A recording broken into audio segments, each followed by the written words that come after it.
Thank you very much, fellow Kenyans. I'm Babu Owino, Member of Parliament in Embakasi constituency. I want to take this opportunity to thank Kenyans for the great support that you gave me during this challenging moment. I was arrested on Tuesday, the 18th day of July, 2023 at Jomo Kenyatta International Airport around 9 p.m., handcuffed, blindfolded, and thrown in a boot of a Subaru car, driven in the middle of nowhere, put in a solitary confinement. For 3 days, I went without food. No, I wasn't given food, no access to my family, no access to my lawyers, to my legal representation. I did not take bath, I did not take water, and that was a very inhuman treatment accorded to me. If a member of parliament can be treated in a very harsh way, what is happening to normal Kenyans? I want to take this opportunity to condemn such acts. The only mistake I made was to fight for Kenyans. And as a leader, an elected member of parliament, I'm a voice of the voiceless. I'm a messenger. You can kill the messenger, but you will never kill the message. You can harass the messenger, but you will never destroy the message that is delivered. And if fighting for Kenyans is what will cost me my life, so be it. I'm an elected member of parliament whose role is to fight for Kenyans, is to fight for the downtrodden, is to fight for the people who are languishing in abject poverty, is to ensure that I deliver the best to them. And that is what I've been doing. Since I was a student leader, I was fighting for the interest of Kenyans, and I will continue fighting for the interest of Kenyans. I will never be gagged. And in fact, what you're doing to me and what you're doing to other leaders will just catalyze this reaction. We will do it even better. We will ensure that we will never be intimidated, we will never be cowed. As you can see, there are very harsh conditions in this life. Life is unbearable. The cost of living must come down. The price of fuel must come down. The price of hunger must come down. The price of other commodities must come down. A good leader is one who ensures that his people do not suffer.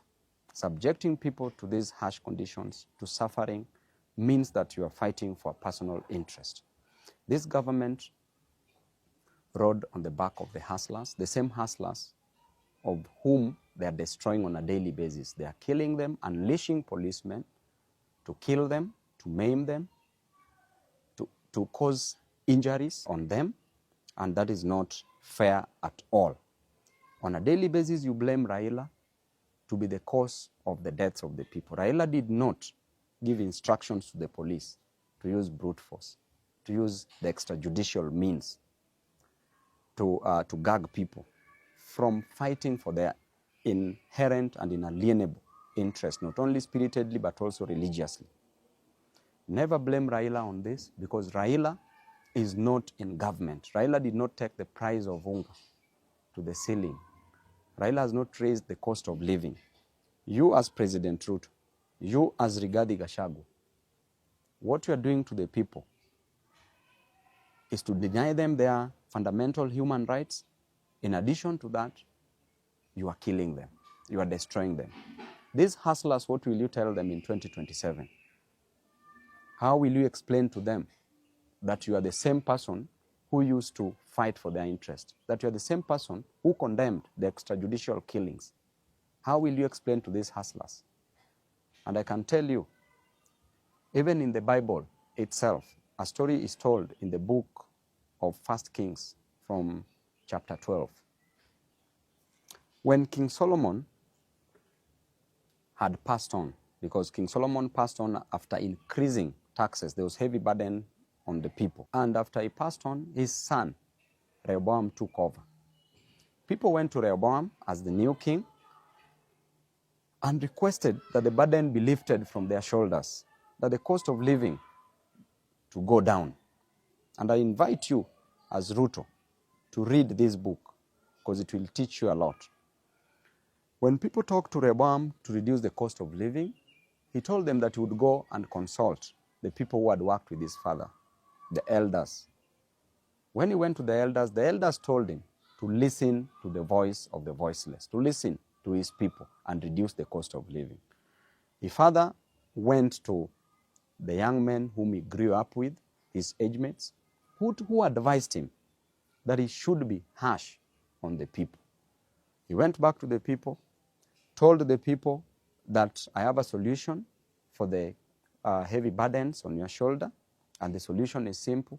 That number one, my little finger is thicker than my father's waist. That is what Rehoboam told the people. Number two, he said, if my father used whips on you, I will unleash scorpions on you. The third thing that Rehoboam told the people is that if there is heavy burden on you, I will make it heavier.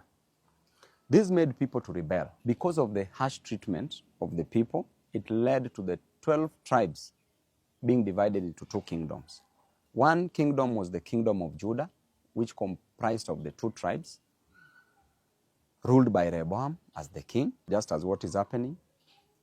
And the other 10 tribes rebelled, and they formed the kingdom of Israel that was ruled by Jeroboam.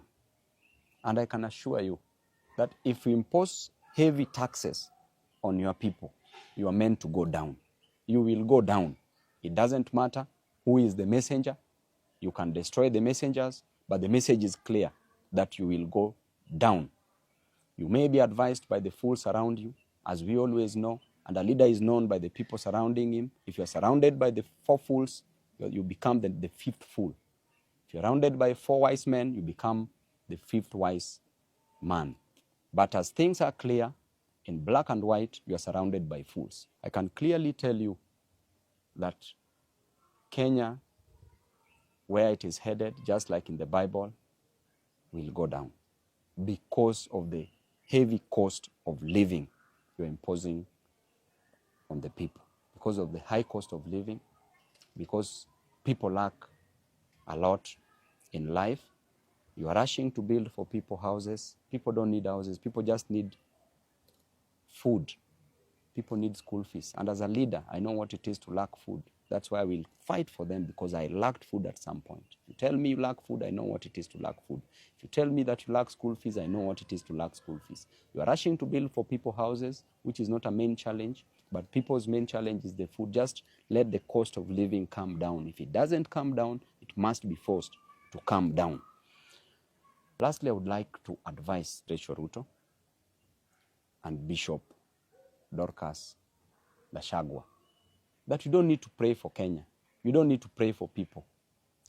Pray for your husbands. The problem is in your house. The problem is not outside the door. You are living with the problem. Don't cast the demons. Look near you. You will see them. We will continue fighting, and to Kenyans, we will always fight for you. Members of the press, we thank you very much for being on the side of the people. Tibim.